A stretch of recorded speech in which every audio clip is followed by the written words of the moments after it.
laga bilaabo caawa saqda dhexe waxay noo bilaabanaya todowaadkii xurriyada Somaliya Jamhuuriyada Somaliya si aad ogtihiin 60 sano ka hor ayay xornimadoodii ka qaateen dawladaha Ingiriiska iyo Talyaaniga labadii gobol ee waqooyi iyo koonfurta Soomaaliya 60 sano ayaa laga joogaa sidoo kale walaalahan Djibouti oo fishanka calanka Soomaaliya tilmaamayo shanta gees la kamid ahayd waxay iyaduna xornimada qaatay 7 Juun oo isla todowaadka xurriyada ku jirta marka maadaama saddexdaas qaybood ee Soomaaliya ah saddexduba ay qaateen xornimada todobaadkan hadda ina ku soo beegan caawa bilaabanaya waxa loo bixiyay todowaadka xurriyada sidaas awgeed anigoo u mahad celinaya warbaahinta Soomaaliyeed ka soo qaybgalkooda shirkan jaraaid ee xoog leh waxaan runtii rabaa inaan halkan shacabka Soomaaliyeed anigoo ah gudoomiyaha gudiga qaabada xusaska 16 Juun iyo 1 Juulaay halkan rabaa inaan u mariyo shacabka Soomaaliyeed meel kasta uu joogo hambalyada munaasabadahaas oo maalmaha soo socda madaxda qaranka oo madaxweynuhu ugu horeeyana uu ka hadli doono dabaaldegyo la sameyn doono inkasta oo aynu ku jirno waqti adduunka iyo Soomaaliya ay ku jiraan xaaladan wali la qaadin khatarta xanuunkii coronavirus-ka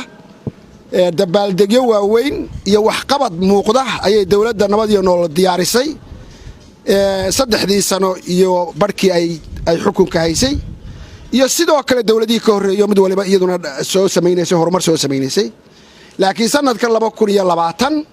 waxaanu aqoonsanay sanadkii dalka iyo dadka Soomaaliyeed dawladda Soomaaliyeed si buuxda uga soo kabteen intii suuragal ah burburkiina ku dhacay 30 sano ka hor marka le si buuxda uga soo kabteen wali waxba jira amaan daraa jirta dib u heshiisiin loo baahan yahay jirta arinta Somaliland oo wali taagan baa jirta laakiin wax fiican ka socdaan dhaqaale xumaa jirta shaqo la'aan baa jirta laakiin adduunka oo dhan dawladaha ma jiro ilaahay un baa wax walba kaamila adduunka oo dhan wax walba ma kaamilo dawladaha midiba in uun bay ka gaadhaa adeega bulshada ama adeega looga baahan yahay in bay ka gaadhaa in kamida oo macquul ah baanu ka taagana waad ogtihiin siyaasadda arrimaha dibadda Soomaaliya maanta inay dhammaan joogitaankeedii ama awoodeedii caalamiga ahayd ay soo ceshatay waad ogtihiin dhaqaalaha iyo hawsha dawladda hadda jirta ay ka qabatay oo runtii haddaan coronavirus imaan lahayn hadda ay shaqooyin badan iyo mashaariic badan dalka ay ka socon lahayn hadda laftigeedana rajo laga qabo inay dib u bilowdaan waad ogtihiin adeega bulshada in dawladdu cusbitaallo si lacag la'aan dadka qaarkiis ay ugu yimaadaan ay iyo iskuullo lacag la'aan lagu dhigto in la bilaabay oo meel fiican ay marayso adeeg badan uu jiro dib u dhis dalka uu jiro oo xoog leh marka qaybihii waad ogtihiin amniga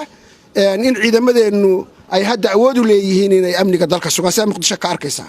almost dadkii nabadiidka ahaa laamiyada maragtay dadka Soomaaliyeed ku qarxin jiray wali dib way geysanayaan laakiin 90% ka badan waa la dhimay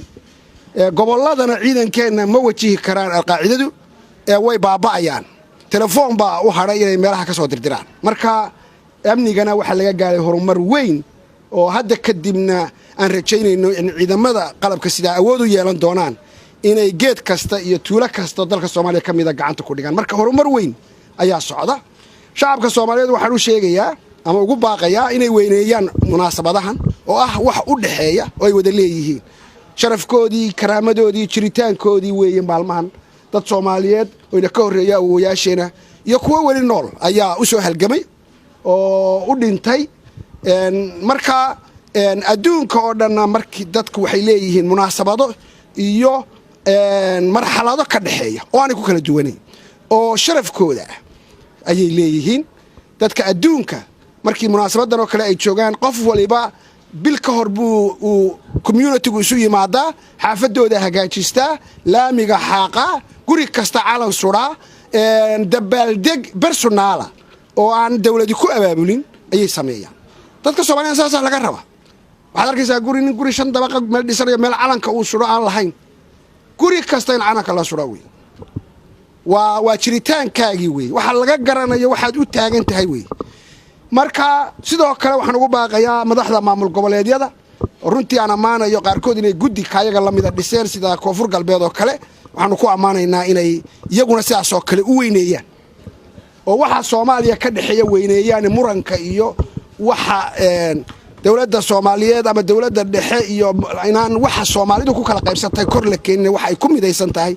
iyo waxa ka dhaxeeya wanaaga in kor la keeno oo ayaguna munaasabadaha todowaadka xurriyada magaalooyinka Soomaaliyeed oo dhan caasimadaha maamul goboleedyada oo dhan waan filayo dabcan asaas aan u sheegayo ay uga socoto inay xuskaas weyneeyaan 16 Juun iyo wiiga oo dhan halkan magaalada madaxda dalka Muqdisho iyo dawladda dhexe waxay qorsheynaysaa in ay todobaadkaas oo dhan ay muujiso dabaaldeg oo waliba dabaaldegga sanadka uu ka duwaya dabaaldegyadii hore kuwii hore xafladay ahaayeen kuwani waa mashaariic la furayo waa wax qabad la muuqda way oo la taabtay way ayaad arki doontaan maalin kasta wiigaas ama gobolada dalka meel kamid ah mashaariic laga furaya ama magaalada madaxda dalka Muqdisho laga furaya marka dabaaldegaygu maadaama aanan bulshadii badnayd isu wada keeni karin xaaladda caafimaad ee adduunka iyo Soomaaliya ku jiro awgeed waxaan culays ka saaraynaa inaan dadka Soomaaliyeed markii hore qorsho ahaa in aanu tusno wax qabadka dawladda Soomaaliya iyo rajada Soomaaliya maanta jirta ee lagu faani karo waan filayno in qof kasta oo Soomaaliya ka baxo wixii dhibaha haysta hadii shaqo la'aan hayso dhawaan hadii duruuf amni ay hayso mid walba laga kor qaado oo sida bini aadamka adduunku u nool yahay u noolaano oo ay tahay nabad iyo nolol oo magaca hadda dawladdan u taagan tahay qaadatay ay tahay marka aad iyo aad baa u mahadsantihiin shalayto halkan waxaanu kula shirnay agaasimayaasha warbaahinta gaarka loo leeyahay waxaanu ka codsanay inay nala qaadaan oo nala weyneeyaan oo aanan anaku dirin qaar badanna way istireen oo aragtay telefishinna badan oo halkan jooga ayaa almost week waday hadda inay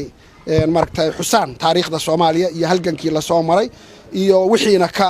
ka halaabay iyo hadda sida waxay ku hagaagayaan ayay runtii muujiyeen waana ku amaanaynaa inta kalena waxaanu leenahay